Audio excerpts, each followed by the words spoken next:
There seems to be this will mentality that's out there because that's just the way it's always been.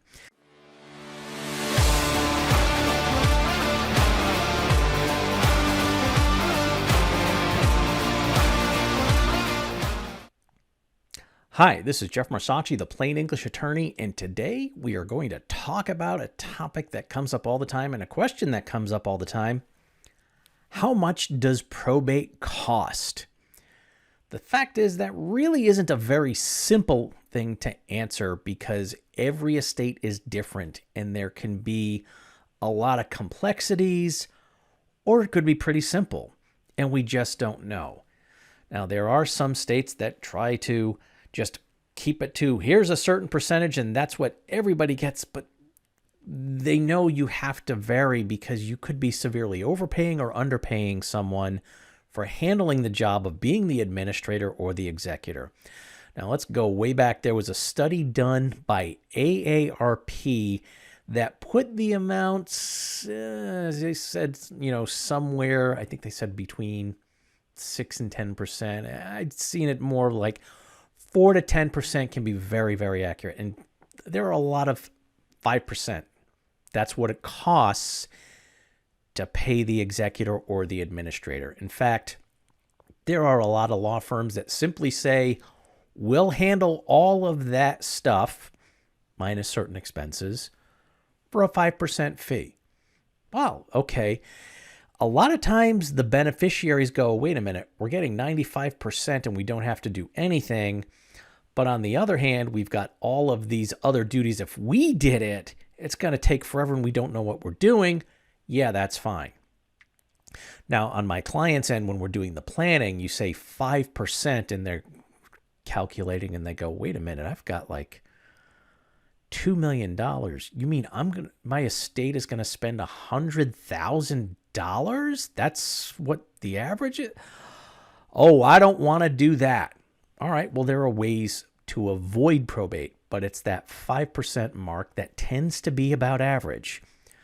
If you think it's important for educational videos like this to get out there, then please help us out by subscribing to the channel. Now, as I've said, there are some states, they actually have by statute, here's what the administrator gets paid, and it becomes a big process to deviate from that. One that comes to mind where I actually had a case where there was an account in California. They said, no, it's just a 5% fee. So we had to hire an attorney in that state, and they got 5% of that account. And it turned out that it was something like a $700,000 account. Well, they got that for handling one account. That could be in the realm of, quote, grossly overpaying the administrator. So what are some ways that we can reduce those costs? Well, there are two main ways. There's the kind of disjointed plan where, all right, if you do a last will and testament, that means probate. Here's where I want everything to go. Here are the percentages, but you're keeping in mind, all right, my life insurance, I can have go a certain way. My IRAs and 401ks can list beneficiaries. I can put beneficiaries on stock and other accounts. And now it's as if each of those items has its own estate plan. And it's again, it could be all over the place. I kind of call that a disjointed plan. Now, an important thing to keep in mind, you're trying to avoid probate. If you have a will and you're avoiding probate for all these assets, if you put into your will, well, I don't want a beneficiary to get anything if they're under 40, and I want the executor to be the trustee and administer it until they reach those, all that's out the door. None of that stuff counts. You can't put in a will, I want it to go until age 40, and then do something that avoids probate and expect those same age limits and control. That's just not the way it works. Another way to do it, use a revocable living trust as the plan, and now make everything kind of coordinate with the plan.